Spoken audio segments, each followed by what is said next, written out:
Well, the Conservative conference has well and truly kicked off with Kimmy Badenoch deciding, what's the biggest problem that the UK is facing? Oh, no, it's not anything like that, or lack of investment, or anything like that. No, it's people have too much pregnancy maternity leave and get far too much money for that.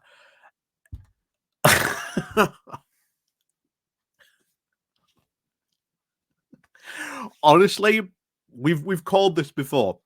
There is going to be absolutely zero accountability for any of the past 14 Tory years in government. Zero responsibility for any of their policies that have caused huge amounts of problems. Still no apology for Liz Truss, because guess what? She's taking a prime spot today at the conference. So much for, Liz Truss being, ushered into the political wilderness where she belongs. No, she gets a prime speaking spot today at the Tory conference. I have no doubt we'll probably be covering what she said at that, if not in, soon. But delusions abound at the Tory conference, because there is no one saying, maybe the reason we lost was because, of how bad we did in the past 14 years, our policies, our ideology, the constant infighting. That retrospective look, as I kept on saying countless times, is not going to happen. And until you can do that, till the party is able to do that, there ain't no coming back. And the final two, I don't know at the moment, but it seems to be a toss-up between Jarek and Badenoch. We'll see if Badenoch gets squeezed out, as a lot of people have been suspecting. We'll see what happens there, but who knows? But today, we're going to bring you a nice dollop of Conservative delusion. And who better than to bring you that nice dollop than Grant Shapps? Yes, Grant Shapps. I know. How long does it feel since we've talked about Grant Shapps? But here's a nice big dollop of delusion served courtesy of Grant Shapps. But before we do get to that, please do remember to click on the share button. The link's down below, the Patreon page, the one-off donation link called Buy Me Coffee, where you can buy me coffee, the YouTube thank you button, and of course, as always, there's the Pony Club down below. And of course, don't forget, if you don't eat your meat, you can't get dessert. So here's your meat today, courtesy of Grant Shapps. In from Conservative Home, with him saying, if just 2% of registered voters could have now kept us in government, here's what we're going to do about it. So here's Grant Shapps' masterful plan that he and some other Tories are launching during this conference to try and get them back into power. It's not going to be very successful, if we're honest. So he begins. Anyone who's been paying attention knows the fact that about Keir Starmer's majority, it is very big but extremely shallow. Again, cope and seethe all you want, Grant, and say that all you like. But the reality is, they gave you an absolute whooping, did the voting public. They're very likely not to forget, of course, the next time. And coming back in the way that you seem to be coming back in, as if you've learned absolutely nothing. Yeah, please do carry on like that. Anyway, but did you know, he says, that if just 2% of more registered voters had actually turned out for us, we'd still be in government. Just 1% and we'd still be the largest party in a hung parliament. Again, hung parliament. Okay, who are you going to coalition with? And how many seats? Where does that? What other math have you done? Like hung parliament, what does it actually look like? But there you go. It is an astonishing figure, and of course, it's part of the published report at our party conference by a new group I'm supporting called Conservatives Together, or CTOG. And yes, they do continue to call it CTOG for the rest of this article, which we will do as well. Yes, it sounds a lot like Labour Together, which proved a critical part of getting them back in power. By choosing that name, Conservative Together isn't shy about its intentions either. Well, except Labour Together did a lot more. It looked at policy, it looked at um, campaigning, it looked at a ton of stuff, not just one thing, which you're about to see in the moment. But unlike its socialist namesake, CTOG isn't just a think tank for new policies. Good luck on, getting re-elected when you've got no policies to offer people. And it's not part of a leadership campaign. Instead, it's now intended to help rebuild an election-winning machinery that we desperately need to get back into number 10. So it's not a think tank, and it's not looking for new policies, not part of the leadership campaign, but it was intended to build election-winning machinery, whatever that might be. So, of course, we need to be, quote, fizzing with policy ideas too. But we need brilliant leadership to take the fight to Labour. But we also need a network of first rate candidates and MPs who have access to now cutting edge technology, research, data, and training. And that's where CTOG plans to help. So, CTOG is instead going to be providing cutting edge technology, research, data, and training for future Conservative candidates. Okay. Okay. I think it is important, he continues, because whereas Conservative Home and local associations do represent our grassroots and the 1922 committee represents elected MPs, our candidates and future MPs need a support network too, especially one now laser focused on winning votes. And again, how exactly is that going to be done? You've said that's not going to be necessarily done through policy. So, what data, what training, what cutting edge technology is going to be done on this? That 1 or 2% just isn't just a glimpse now of an alternative history. It is a measure now of what needs to be done.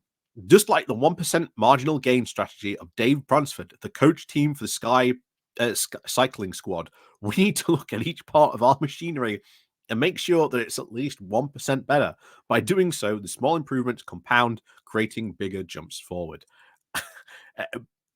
Again, improvements in what in where we were looking for, what's this technology, what training, what data are you going to be giving to Conservative MPs or future Conservative MPs or candidates to make them more electable?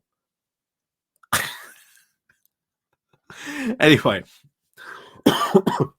Belfast's team just looked at every part of the machinery, not just the bikes and, of course, fitness levels. We need to do the same alongside our candidates. It wasn't just our national narrative that fell apart in June and July, but our whole campaign machinery. And it did. It massively fell apart.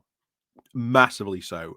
But that was because of their own conservative internal party arguing, bickering, going on.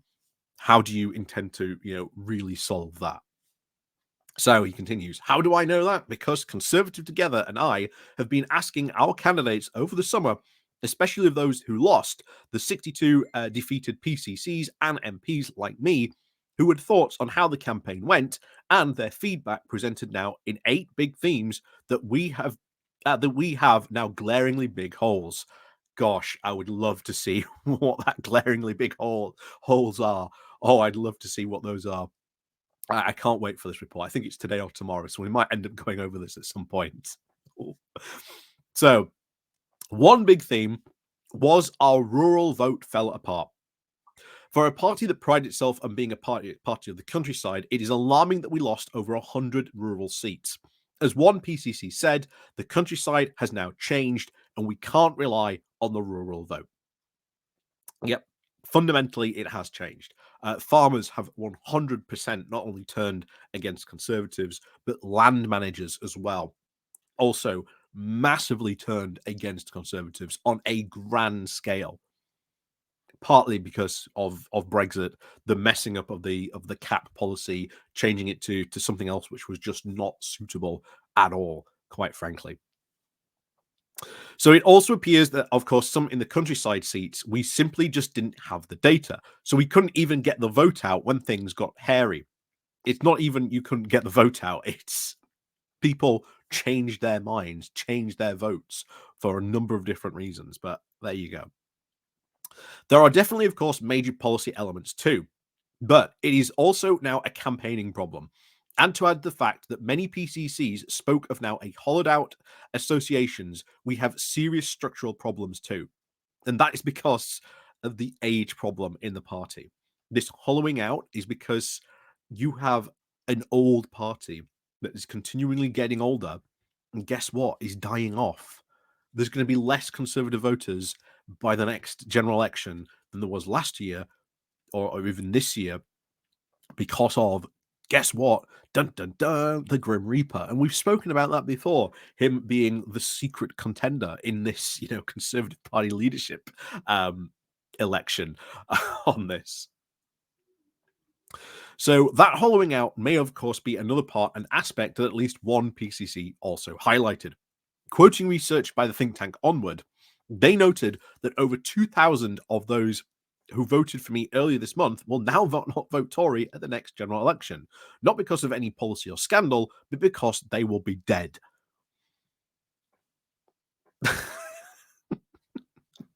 What a shocker. Our average member and activist and average voter is now a lot older than the average Brit, but is now at least a core part of the Conservatives together to help to address this from a campaign point of view. So how are you going to do that? What are you going to do? That ultimately comes down to policy. What policies, again, countryside, are you going to offer so that, 20, 30, and 40-year-olds are going to vote for you in the next election? You cannot just ignore policy fundamentally, but there you go. So, and then I love this. While we are still struggling to master social media 20 years after the birth of Facebook and outright rejecting platforms like TikTok, gee, that's their biggest problem. They have problems with Facebook and they reject TikTok. Amongst the biggest of them all, our demographic base is not inclusive, given that Reform UK led the way in digital engagement, according to CTOG's report. And in 2019, CCHQ was praised now for its edgy digital campaigns. Yeah, edgy. Again, worried about Reform UK. Again, they shouldn't be worried about Reform UK. It's the Lib Dems they should be worried about. But hey, the one they're worried about, the Reform, let the Lib Dems cook, and possibly by the next general election, they'll probably become the second main party of opposition. So we can, and of course we will, with the help of Conservatives together, lead the way online once again. So what are these other 5 themes in the report? Well, you can see for yourself next Tuesday. Can't wait for that to come out. You can obviously join the launch event, sign up here, and if you're not going to Birmingham, it'll be online too, so why not and receive it by email. As I wrote to the PCCs at the start of the summer, just after I lost my own seat in Wellham Heath and Wellham Hatfield, it felt like a lot like 1997, and I want to offer my own positive experience for seeing the party rise again from this low ebb, and raising myself with it from now a PCC to Defence Secretary. But as one of them wrote back, he said, after 1997, we needed to overturn majorities of about 13,000 to have a decent majority. We don't face that this time. Not so, because how can you overturn even a slim majority when Grant Shapps has just rightly pointed out that they're going to lose over 2,000 votes at the next election because, people are going to die.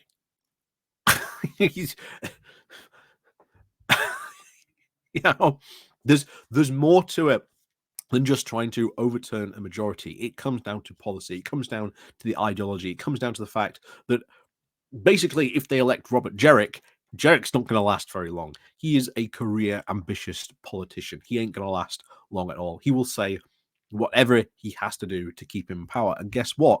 That's been done before by guess who? Boris Johnson. And look how well that turned out. You know, there is a reason why he's now calling to leave the European Convention on Human Rights. And as we've said many, many times before, that will have huge consequences for the UK if we end up leaving that. So, you know, but anyway, back to this. So let's finish this off. You just finish this off by it's an exciting time, etc. Yeah, there are no fresh ideas. There's absolutely no ideas at this conference from what we've seen so far. Kimmy Badenoch pretty much embarrassed herself, I think, today by saying that. Something that will, I think, haunt her. If she does win by saying, "Oh yes, maternity pay should be cut," uh, even though we have the lowest in Europe when it comes to maternity pay, clearly not a problem that is, causing this massive decrease in productivity that she claimed. But yeah, that's just the Conservative conference. And trust me, there is going to be, I think, a lot that gets said today, because we know Kimmy Badenoch and Tom Tugendhat are going in a Q&A head-to-head today. Then it's Jerick and Cleverly going in a head-to-head Q&A tomorrow. So we'll see. And then, of course, they get their own individual speeches later on. We'll see what happens in those, because I'm sure there's going to be some right zingers come out there. I can guarantee you that. But as always, let me know what you think down below of Grant Shapps' very much bountiful optimism. It's very much bountiful indeed. But as always, thank you very much for watching. And of course, we'll see you all next time.